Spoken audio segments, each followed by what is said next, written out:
Yashodanandana Brajajana Ranjana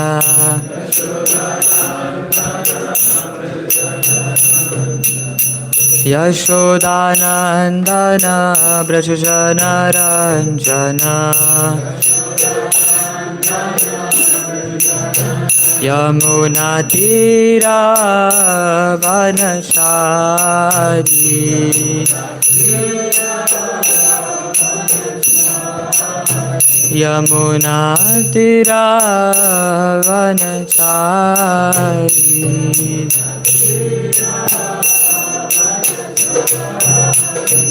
Jaya Radha Madhava Kunja Vihari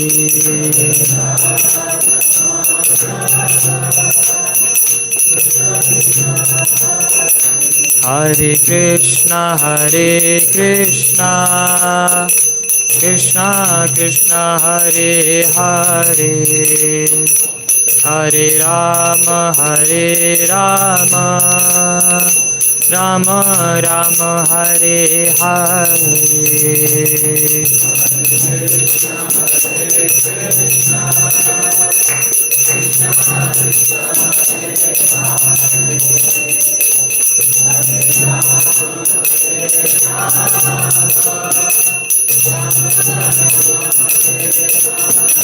Jaya Jaya Prabhupada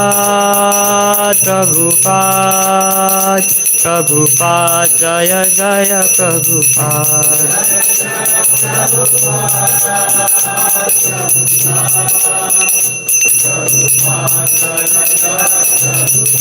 Jaya Jaya Prabhupada Jaya Jaya Prabhupada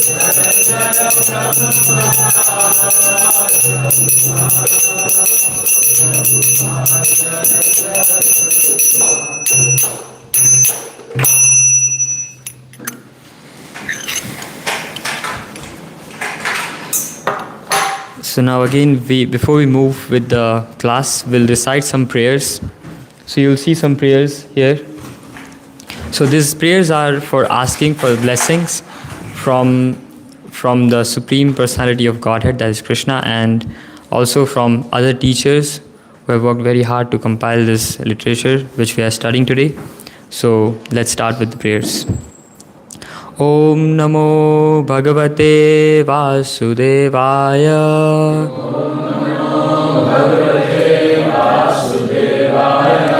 Om Namo Bhagavate Vasudevaya.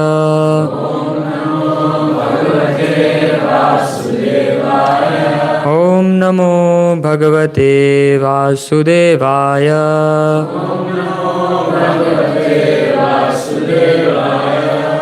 O my Lord, the all-pervading personality of Godhead, I offer my respectful obeisances unto Him.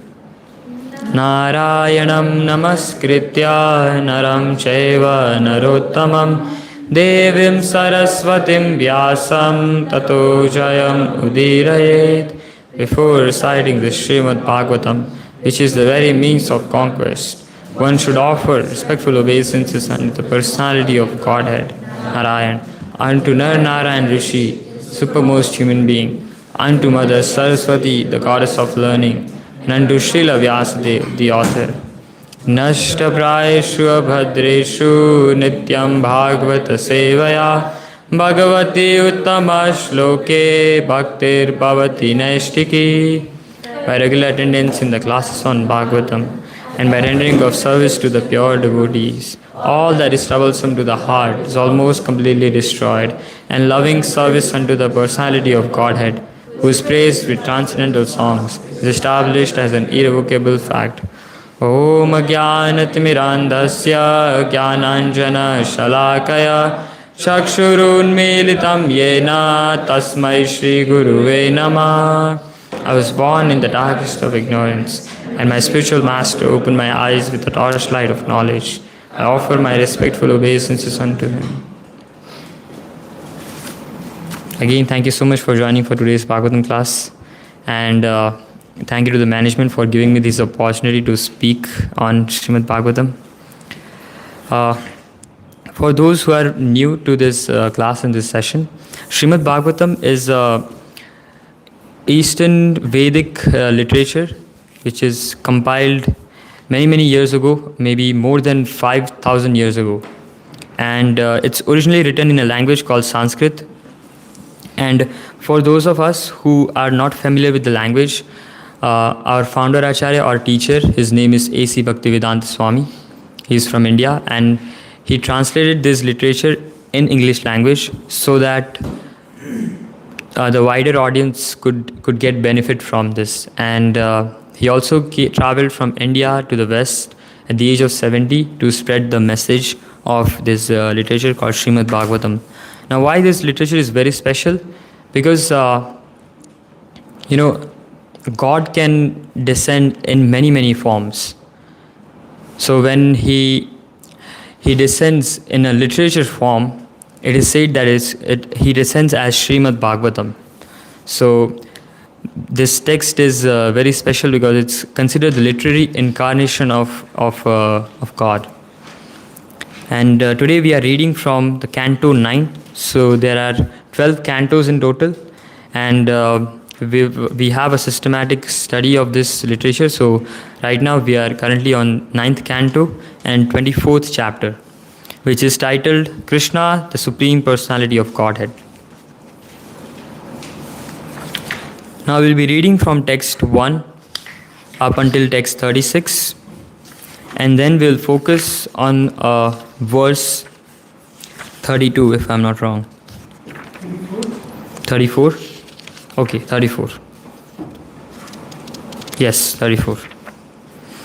So let's start reading. So we'll go one by one, one from this side and one from this side. So Amla Harinam Prabhu. Sukadeva Goswami said, by the womb of the girl born by his father, Virabhadra begot 3 sons named Kusha, Kratha and Rompada.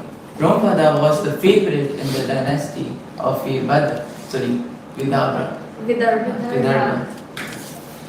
Thanks. The son of Romapada was Babru, from whom there came a son named Kriti. The son of Kriti was Ushika, and the son of Ushika was Chedi. From Chedi was born the king known as Chedya and others. The son of Kratha was Kunti, the son of Kunti Vrishni, the son of Vrishni Nivriti, and the son of Nivriti Dasaraha. From Dasaraha came Vyoma. From Vyoma came Jimuta, from Jimuta Vikriti, from Vikriti Bhimaratha, from Bhimaratha Navaratha, and from Navaratha Dasharatha. No. From Dasharath came a son named Shakuni, and from Shakuni a son named Karambi. The son of Karambi was Devarata, and his son was Devakshutra. The son of Devakshutra was Madhu, and his son was Kurvashva, from whom there was a son named Anu. The son of Anu was Kuruhotra. The son of Kuruhotra was Ayu.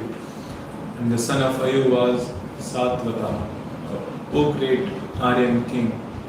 Satvata had 7 sons named Bhajamana, Bhaji, Divya, Vrishni, Devavradha, Anandaka, and Mahabhoja. From Bhajamana, by one wife, came 3 sons, Nimlochi, Kinkana, and Vrishti. And from his other wife came 3 other sons, Satyajit, Sahasrajit, and Ayuktajit. The son of Devapada was Babru. Concerning Devapada and Babru, there are 2 famous songs of prayer which were sung by predecessors and which we have heard from a distance. Even now I hear the same prayers about their qualities, because that which was heard before is still sung continuously. It has been decided that among human beings, Babru is best and that Devrata is equal to the demigod. Because of the association of Babru and Devrata, all of their descendants, numbering 14,065, achieved liberation in the dynasty of King Mahabhuj, who was exceedingly religious, that appeared before king. Okay, Maharaj Parikshit, who can surpass your enemies. The sons of Vrishni were Sumitra and Yudhajit. From Yudhajit came Shini and Anamitra. And from Anamitra came a son named Nigna. Rohan. Two sons of Nigna were Shatrajit and Pershin. Another son of Anavrita was from Shini, and his son was Satyavaka. The son of Satyaka was Nilukana, whose son was Jara. From Jara came a son named Kuni, and from Kuni a son named Yukandhara. Another son of Anamrita was Vishnu. From Vrishni came the sons named Swafalka and Chitrarat. From Swafalka by his wife Kandini came Akrur. Akrur was the eldest, but there were 12 other sons, all of whom were most celebrated. The names of these 12 were Sangha, Saramya, Mridura, Mriduvit, Giri, Dharmavradha, Sukarma, Kshetropeksha, Arimardhana, Shatrughan, Gandhamada, and Pratibha. These brothers also had a sister named Suchara. From Akrura came 2 sons named Devan and Upadeva. Chitraratha had many sons, headed by Chitra and Viduratha, all of whom were known as belonging to the dynasty of Vishnu. Kukura, Vajramana, Suchi, and Kambal Pravisha were the 4 sons of Andaka. The son of Kukura was Vani and his son was Loma. The son of Loma was Purna, and his son was Anu, whose friend was Tamuru. From Anu came Anduka, from Anduka Duldubi, and from Duldubi Avidotya. From Avidotya came a son named Purna.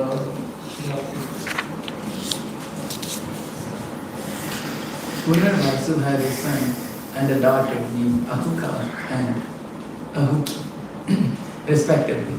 And Ahuka had 2 sons named Devaka and Ugrasena. Devaka had 4 sons named Devaban, Upadeva, Sudeva, and Devardhana. And he also had 7 daughters named Shanti Deva, Upadeva, Srideva, Devarakshita, Sahadeva. Devaki, Dhritadeva. Dhritadeva was the eldest. Vasudeva, the father of Krishna, married all these sisters. Kamsa, Sinama, Nyagrodha, Kanka, Shanku, Suku, Dastrapala, Drishti, and Tushtiman were the sons of Ugrasena. Kamsha, Kamshavati, Kanaka, Surabhu, and Rashtrapalika were the daughters of Ugrasena. They became the wives of Vasudeva's younger brothers. The son of Chitrarat was Vidarat. The son of Vidarat was Sura, and his son was Vajramana. The son of Vajramana was Shini. The son of Shini was Bhoja, and the son of Bhoja was Redika. The 3 sons of Redika were Devamitha, Satadhanu, and Kritavana. The son of Devamitha was Sura, whose wife was named Marisha. Through Marisha, King Sura begot Vasudeva, Devabhara, Devashrava, Anaka, Srinjaya, Shamaka, Kanka, Shamika, Vastaka, and Vritha. These 10 sons were spotlessly pious personalities. When Vasudeva was born, the demigods from the heavenly kingdom sounded kettle drums. Therefore Vasudeva, who provided the proper place for the appearance of the Supreme Personality of Godhead Krishna, was also known as Anaka Dundubhi. The 5 daughters of King Sura named Pritha, Shruta Deva, Shruta Kirti, Shruta Shrava, and Raja Devi were Vasudeva's sisters. Shura gave Pritha to his friend Kunti, who had no issue, and therefore another name of Pritha was Kunti. Once when Durvasa was a guest at the house of Pratha's father, Kunti, Pratha satisfied Durvasa by rendering service. Therefore, she received a mystic power by which she could call any demigod. To examine the potency of this mystic power, the pious Kunti immediately called for the sun god. As soon as Kunti called for the demigod of the sun, he immediately appeared before her, and she was very much surprised. She told the sun god, "I was simply examining the effectiveness of this mystic power. I am sorry I have called you unnecessarily. Please return and excuse me." The sun god said, "O beautiful Pritha, your meeting with the demigods cannot be fruitless. Therefore, let me place my seed in your womb so that you may bear a son. I shall arrange to keep your virginity intact, since you are still an unmarried." After saying this, the sun god discharged his semen into the womb of Pritha and then returned to his celestial home. Immediately thereafter, from Kunti, a child was born who was like a second sun god. Because Kunti feared people's criticisms, with great difficulty she had to give up her affection of her child. Unwillingly, she packed the child in a basket and let it float down the waters of the river. O Maharaj Parikshit, her great-grandfather, was pious and chivalrous King Pandu later married Kunti.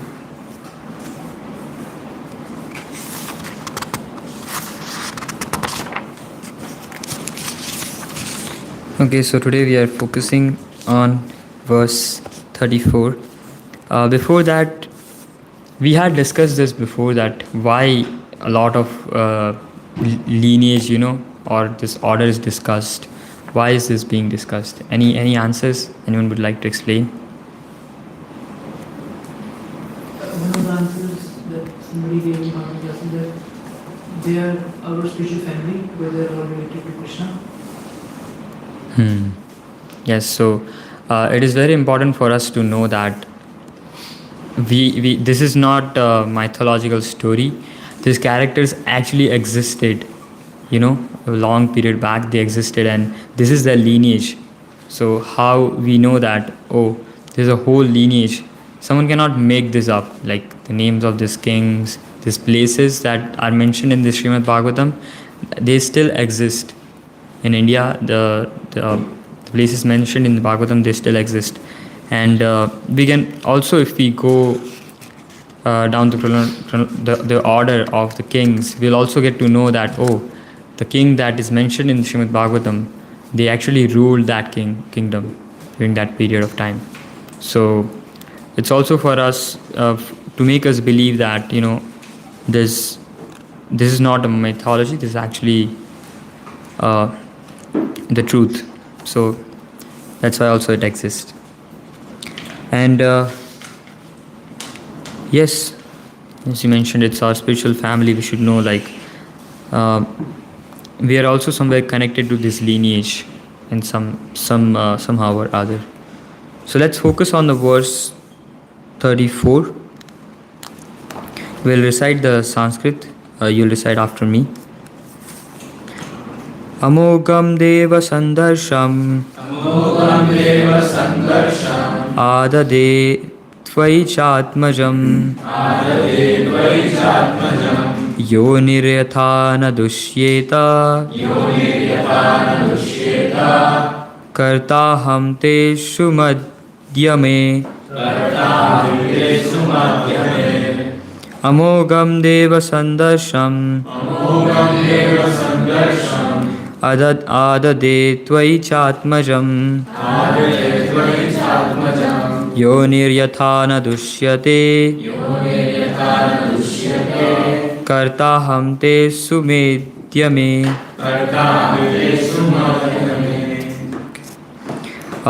Word to word with me. Amogam, without failure. Deva sandarsham, meeting with the demigods. Adade, I shall give my semen. Tvai, unto you. Cha, also. Atmajam, a son.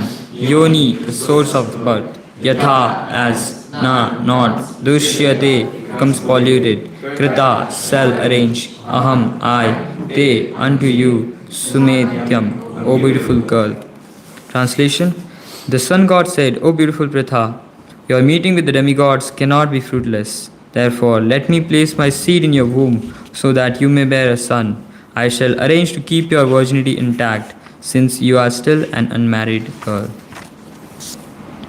Purport. Anyone would like to read the purport?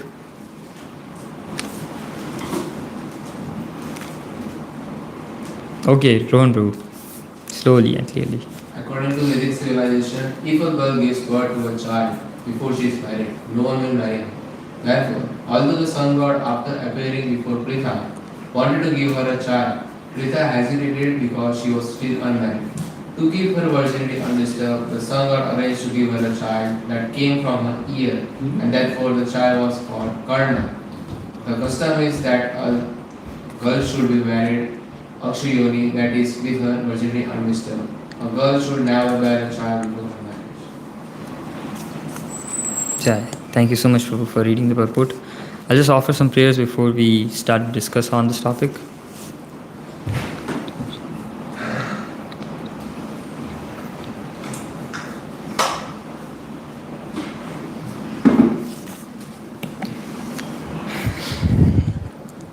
So yes, it's a very interesting and sensitive topic that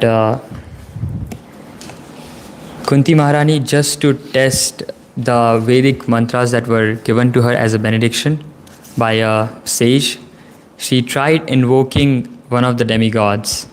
So demigods, let's understand who are demigods. So demigods are someone who takes care of the administration of this material world.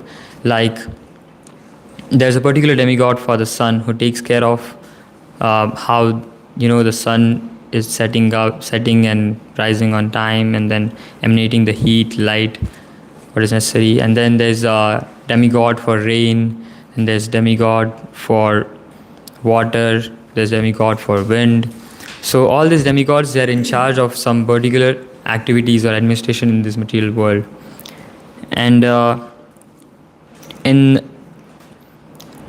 This is a story from a different yuga that we call. Yuga is a cycle of many years. So it's in Vedic wisdom, it is said that there are 4 yugas, and each yuga has a different time period. Let me test knowledge of Bhakti Shastri students here. So can anyone tell me what is the length of the first yuga that is called Satya Yuga? 32 what? 32 lakh. No. Someone else? No. 164?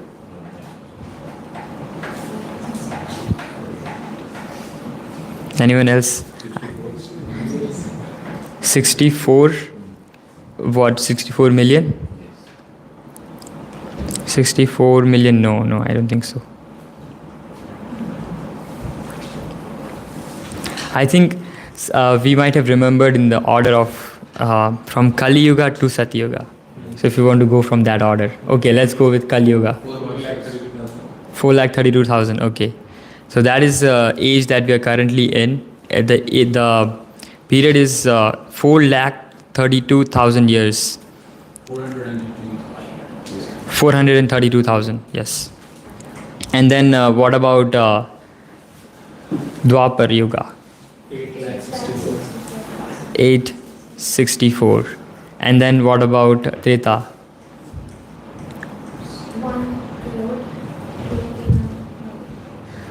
12,96,000. Yes. And then Satya Yuga? 17,28,000. No, it's 1.6 million something. So these are the different ages, and this particular pastime is from the age of Dwapar Yuga. So the humans then, they were fairly more intelligent than what we are right now. Their body structure was, kind of more evolved, or I would say more better. Better, not better. Yes. Stronger.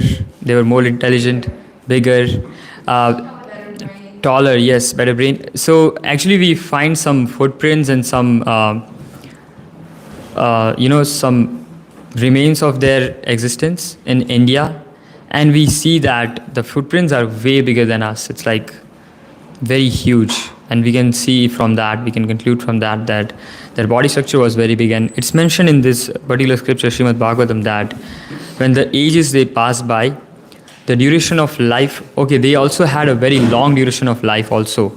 So we understand that the duration of life will decrease, and also their body structure will decrease, their intelligence will decrease. And by the end of this Kali Yuga, it is also mentioned that the humans, they will only live for what, 10 years? They will be old by the time they're 10. They will be old by the time they are 10. And we can already see like how the life expectancy is decreasing. Like people used to live for 100 years, what, 50 years back? But now, how many people do we see living for 100 years? Not many. So it's actually decreasing. And we can see all the reasons are very visible, a lot of contamination in food, products, and everything. So that is that. So let's discuss about today's topic. I was thinking about this topic last night, and I was like, what can we talk about from this topic? And I thought of talking about chastity, because many of us, we might not be able to relate with whatever is being discussed here, but topic of chastity can be discussed with everyone, and everyone can relate. I would like to start by asking this question, like, what do you understand by the word chastity? Pure. Pure? What else? Faithful? Yes. Self-discipline. Self-disciplined? Yes. Like a Committed? Yeah, so everyone is correct. Like, chastity means you are loyal to someone, yeah, right? You are basically, you're honest with someone. So, and everyone can relate to this. Why? Because chastity is not only between husband and wife. You can also be a chaste brahmachari, for example. If you are, so there are 4 orders again: brahmachari, vanaprastha, grahastha, sannyasi. So brahmachari is a kind of a student life, monk basically. So if a monk, what is chastity for a monk? He has vowed not to involved in any sexual activities. So being a celibate is chastity for a monk, right? So we all can relate with that. And then a chastity for grahastha or married couples would be to be faithful with each other, right? And can someone give an example of chastity from scriptures? Any example? Yes. Sita Devi. Mother Sita Devi, yes. You raise your hand, Prabhu. Vishwapitama. That's okay, yes. Bhishma Pitama, yes, he also took a vow of being a celibate for life, and he remained chaste to that vow. Like even when there were tempting situations for him to get married, he didn't give in to that, and he remained faithful to his vow. Yes, so he was definitely a chaste brahmachari, you can say. Um, any other example? Lord Sri Ramchandra. Like at that time, all the kings used to have multiple wives. He vowed for one, even when they were apart. He needed one to conduct a big yagna, like a fire sacrifice. He still didn't get married. Yes, Lord Ramchandra. So this story again dates back to the yugas that we were discussing. It's from Treta Yuga. So it's many millions of years ago, back from today. The Lord appears in many forms and many incarnations, and one of them is called Lord Ramchandra. And in that particular incarnation, he displays how an ideal husband should be, how an ideal king should be. So he took a vow of only accepting one wife, right? Ek Patni Vrata. And he remained chaste to that vow until he ended his pastime. So we can see, yes, Lord Ram was chaste. And Mother Sita. So let's dive deep into this pastime. So Mother Sita, let's make the whole scene. So now Mother Sita is a princess of a very beautiful big kingdom. His father is a very big king, and she's been raised with a lot of love, affection, a lot of care, a lot of facilities. It is mentioned that she used to sleep on a bed that was very soft. I don't know what to compare it with, but she was very soft, very mild, very fragile, we can say. And she was raised like that. You can imagine if someone is the daughter of a president nowadays, what kind of opulence they would have, right? They would have many guards guarding them. They would have, whatever food they need. They would have a lot of luxury. Yes. So just imagine during that time when the kings were ruling this earth, and they had a lot of opulence, and the sons or daughters who were born in that prince or princess who were born in that kingdom, they used to enjoy those opulences, right? And Mother Sita used to enjoy those. It's very logical, and it's very like what can we say? It's an implied. Yeah, it's an implied, like they even if they don't want to, they were given with their opulence. So she was raised like that, and then she married Lord Ramachandra, who was again a prince, and a prince of a very big kingdom. So again, from one kingdom to another kingdom, but then with same or maybe more opulence. So then she was accustomed to those opulence, and now what happens is Ram was supposed to be the king because he was the eldest son of the king, and in the Vedic tradition, it's kind of a rule that whoever is the eldest son becomes the king after the king resigns. So then he was supposed to be the king, but because of some reasons, he was exiled for 14 years. And he voluntarily actually accepted that exile, that his father wanted him to go to the forest for 14 years. So he accepted to go to the forest. And now Mother Sita here had a choice to remain in the kingdom and enjoy the opulence, or to accompany her husband and go to the forest. What did she choose?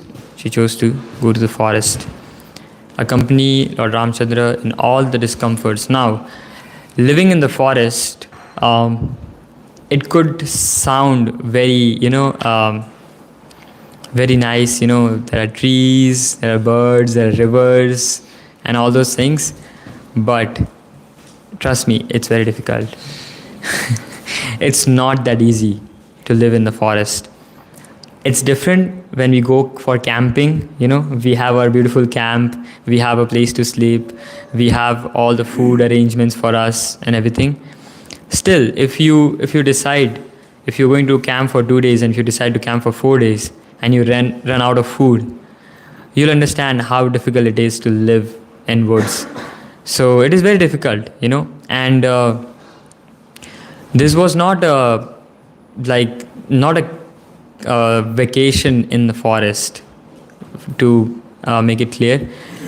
It was kind of a punishment, and he was supposed to live without any opulence, without any special arrangements. He was just asked to go in forest with the clothes, not even the clothes that he was wearing. He was asked to wear deer skin and very austere clothes, because persons who are living in forests, it was mentioned that they were not supposed to wear. He was supposed to dress like a mendicant, like a monk, who lives a very minimalistic lifestyle, right? So he was dressed like that, and now Sita, Mother Sita, who was supposed to accompany Lord Ram, was also dressed like that. And Lord Ram, asked her many times that, please, you don't have to do this. This order is given to me by the king, and I will follow that. This is my father's order, and I will follow it. You stay in the kingdom, and I'll come after 14 years, and we'll stay together after that.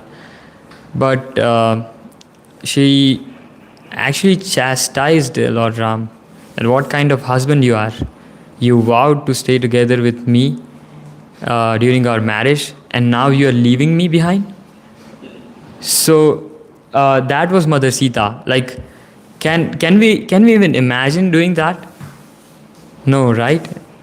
So these are the ideal characters, and these are the stories mentioned in our scriptures, and we try to follow them. We may not be able to we don't want to imitate them, we cannot imitate them, but the principles, they are still there, and we can actually apply those principles in our life. Like how Mother Sita was very faithful, very chaste to Lord Ram. Now again, this doesn't end here. Now what happens in the forest is a demon named Ravana gets attracted to Mother Sita. And what he does, he very tactfully, he sends the two protectors of Mother Sita, that is Ram and his brother Lakshman. He sends them away from Mother Sita. So when they're away, he abducts Mother Sita when she was there with no protection. And what he does, he takes Mother Sita to his kingdom, and he tries convincing her that I'll give you all my opulence, I'll give you whatever you want, I'll make you my queen, like my topmost queen. And who was Ravana? Ravana had a kingdom that was made out of gold. Now, can you imagine, like, kingdom made out of gold? So he had unparalleled opulence, and it was said that he actually was so powerful by doing austerities, penance, and doing all those things. He had acquired so much power that he can actually control the demigods, and he was making them serve to him. Like it was said that the fire god used to be the cook in his kitchen, in Ravana's kitchen. So, and the wind god used to blow cool airs for him so that he can enjoy. So that was Ravana's opulence. Now, if someone like me was given like this kind of opulence, it would be very tempting for me to say yes and then just give in to that, No, I mean, if you understand, the context. So, but what did Mother Sita do? She was like, no, I'm faithful to my husband, and I will not marry you, or I will not become your queen. So, and then Ravana, first he tried in soft ways. He was there, he was trying to convince her with, very nice words, but then his cruelty started to kick in, and then he started harassing Mother Sita. He used to come every day, he used to use harsh words. Once he actually used that, if you don't submit to me, I will kill you and eat your flesh. So he was doing this kind of thing, and then she was surrounded by uh, all other guards, and then those guards used to humiliate Mother Sita, that you submit to Ravan or you will be, will do this to you, will do that to you. So she was tortured like anything. And for how long? For a year, like that, straight. And still, she didn't give in to all of that. She was still faithful and she was still surrendered to Lord Ram, that, oh, my Lord will come and he will save me. And what happened at the end? Lord Ram, eventually he came, he killed the demon Ravana, and he took Mother Sita back to his kingdom. So that happened, and that shows us like how Mother Sita was very chasteful. Now there is another story of Ahilya, again from Ramayana. Does anyone know the story of Ahilya? I think we started very late. We can go maybe 5 minutes over, if that's okay. Anyone know the story of Ahilya? Okay, let me narrate. So there was a great sage named Gautama. And he had a beautiful wife, very beautiful wife named Ahilya. Now, she was so beautiful that even the demigods, they were attracted to her. And now that she was married, many of them, they gave up the desire of being with her.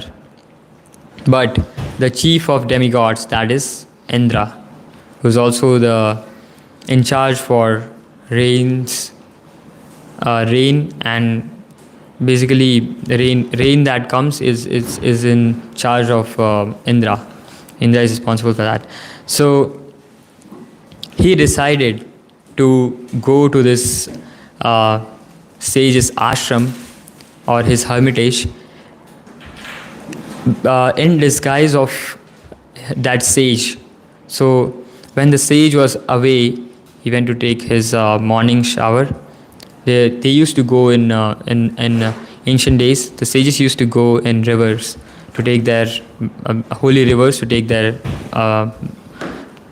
morning shower. So he went there, and during that time, Indra saw the opportunity, and then he took the form of Gautam Rishi, the sage, and then he went inside the hermitage. And then somehow he convinced Ahilya to unite with him, and he united with Ahilya. Now what happened is, when he was coming outside, this sage, he saw Indra, and he was very angry, and he cursed Indra. And now when he went inside, he also cursed this Ahilya, that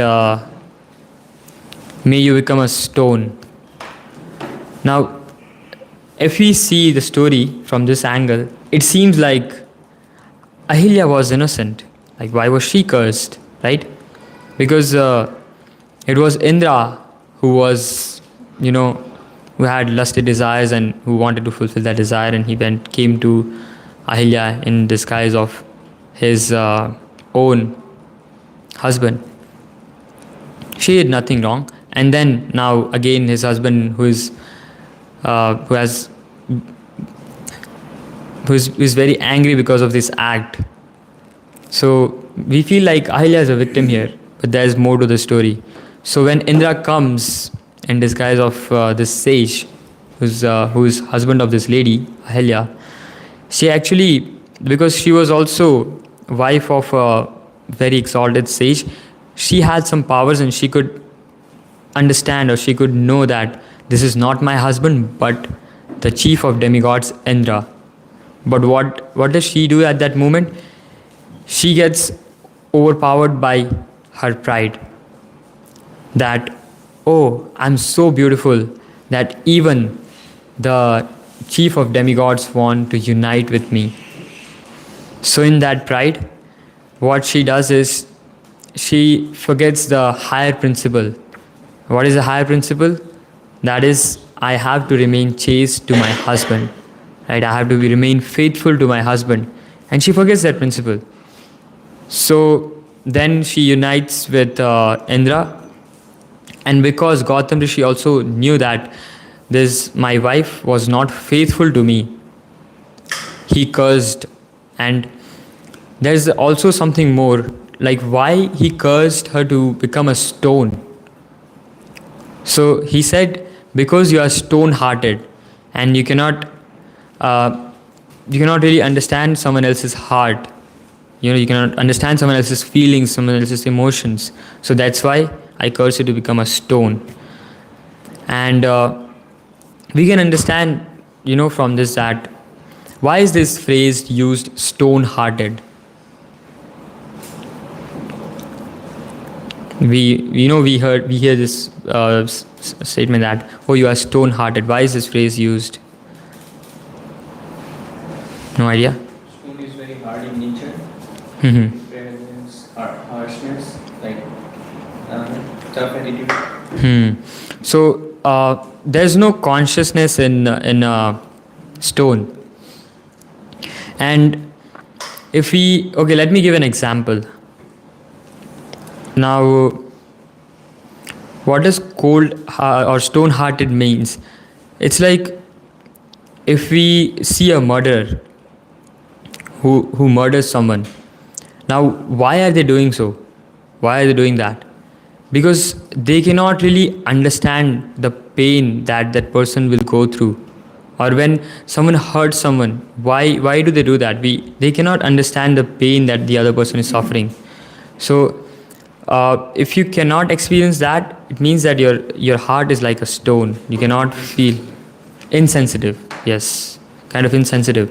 And we can understand, like there's, from this wonderful book that I was reading yesterday, there's a beautiful example of a butcher. Not a beautiful example, there's a very good example, I'm sorry, wrong words, of a butcher. So when a butcher is chopping off an animal, he's very careful that he doesn't hurt his fingers. He's very careful, but he's aware of the pain that the other creature is going through, the pain of dying. Can you imagine, chopping off someone's head, someone's legs? He doesn't feel that. So when we become insensitive, when we become stone-hearted, we cannot really feel someone else's pain. And it is said in the scriptures that when we do activities like this, then what happens? Our heart slowly becomes insensitive to someone's pain. So another example was, if we see a wallet full of cash lying on street, and if we pick up that wallet, now if we take that money and use it for our enjoyment, what happens is, next time when you see a wallet with the money, you will not feel any. First time you'll feel something that, oh, maybe I should reach out to this person. You'll have some conflict, and then eventually you decide, okay, let me just enjoy with this money. But then next time when you encounter with something like this, if you see a wallet, and next time when you pick that wallet up, you'll not even have a thought. You'll not have a thought of reaching out to this person and not using this money for ourselves. Why? Because when we repeat this kind of actions, we become insensitive. Now, first time when we pick up this wallet, if we were sensitive towards the pain or the anxiety that the person who lost that wallet is going through, we would definitely try to reach out to that person and give that wallet back. But if we are insensitive, our consciousness is just within ourselves, like self-centered, then what happens is we cannot see or we cannot experience the pain that some other person is going through, right? So we started this conversation out of consciousness. So consciousness, when it's expanded, we can feel someone else's pain. But when it's like shrinked just to ourselves, we are very self-centered. We cannot really understand the pain of others. So this was a point that I wanted to make, that why the phrase stone-hearted and why she was cursed to be a stone, because she was insensitive. She was not seeing the pain that her husband will go through if she will do this act, right? So that's why she was cursed to being a stone. But the story doesn't end here. Ahilya, she understands her mistake and she repents for the mistake, and then she was like, she begs for forgiveness from her husband, and for sure Sage, he's very wise, so he forgives her, but he's like, because I've given you this curse, you have to, I cannot take it back. So what he said that, but I can do something. After some period of time, there will be a Supreme Personality of Godhead, that is Ram, who is incarnated in this particular yuga, will come and deliver you from this. When he will place his feet on you, you will be delivered and you will regain the beautiful form that you have right now. And then when you will regain that form, I will again come and will live together again. So that happens. So we can also learn something more from this pastime, that even if we make mistakes, even if we do some acts that are not, that we should not do, and we are humans, we are bound to do mistakes, right? That's not the end of the world. If we sincerely repent, if we sincerely ask for forgiveness, then we will be forgiven. And the Lord is ultimately, He's very merciful, He's very forgiving. It is said that the Lord gives and forgives. And what we do? We take and forget. So we should always be grateful. If we make a mistake, then we should go to that person, ask for forgiveness, and they will surely enough forgive us. So then we can live in harmony and peace. So I think that's all I want to say from this person. Maybe for 2-3 minutes we can take 1 or 2 questions if someone has any. I also remember this comment. I also remember when we were talking about Sri Ram, the chastity of Brahmachari. I also remember Hanumanji, because he went to rescue Mother Sita, and when I listened to the lecture of he described it very vividly, that how he saw every type of love, every type of sense enjoyment, every type of ladies, naked ladies all around, but as a brahmachari, as celibate, he was chased to Lord Sri Ram. Yes, very nice point, yes. And the reward is immeasurable when we stay faithful, when we stay. So there's a very nice quote that one of my teachers, they use it very often, that don't give up on what you want the most for what feels good now. It's very, very useful. It helps me in my day-to-day life, because sometimes we are tempted to do something, but that doesn't align with our long-term goal. So if we just control the urge for that moment, then it will benefit us in long run. And it's also said that the pain of regret is greater than the pain of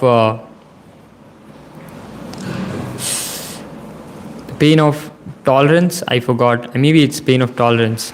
So when we have to maybe wake up early in the morning, we may feel some temptation of not waking up and just sleeping for long hours. But then when we do that, what happens? Eventually we'll regret.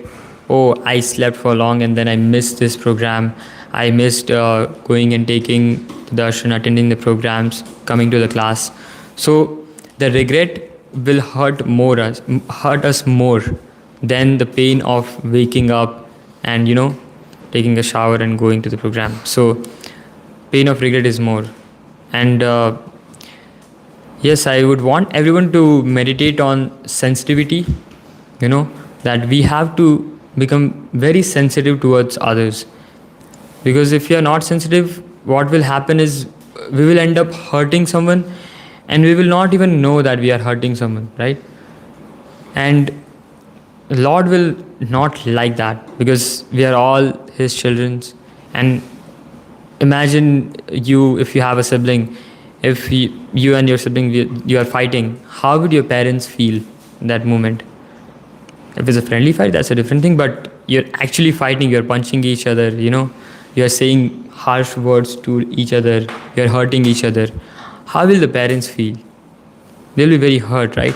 So when we do that, Krishna also feels like that, or the Lord also feels like that. So we should be very sensitive when we deal with each other also, that we don't hurt anyone.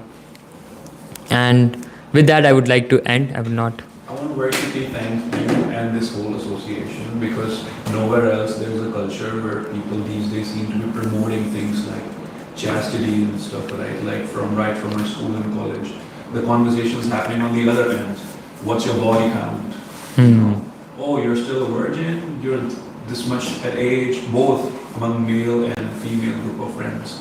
So to have a group which talks about, and honestly, even materially speaking, when you are committed to someone, it actually gives you more enjoyment and pleasure out of that relationship. It's much more deeper.